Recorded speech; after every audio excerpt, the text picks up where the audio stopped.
सितारों से भरे आसमान के नीचे अरिक एक तन्हा योद्धा खड़ा था। उसके बदन पर पुरानी घिसी पिटी जिरह थी और हाथ में एक जादुई तलवार। उसके सामने एक बेपनाह खतरनाक ताकत थी, एक दानव सा बड़ा मकड़ा जिसकी साइज प्राचीन मैमथ जितनी थी। उसका काला डरावना जिस्म, लाल चमकती आंखें और धातु जैसे पैने पैरों ने अरिक को सामने चुनौती दी।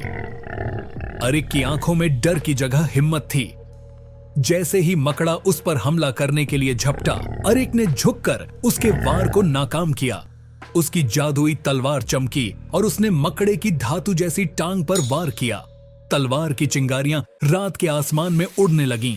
अगर आपको वीडियो पसंद आ रही है तो सब्सक्राइब का बटन दबाकर हमारा साथ दें ताकि हम और भी ऐसी अच्छी वीडियो बना सकें। मकड़ा दर्द से चीखा और मौका देखकर अरिक ने उसकी पीठ पर छलांग लगाई।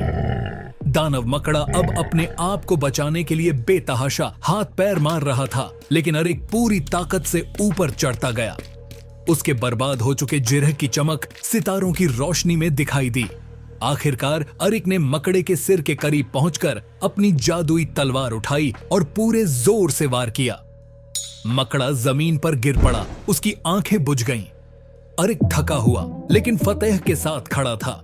सितारों से भरा आसमान फिर से सुकून में था। उसने अपनी तलवार मयान में रखी और रात की तारीकी में गुम हो गया, एक और जंग के लिए तैयार।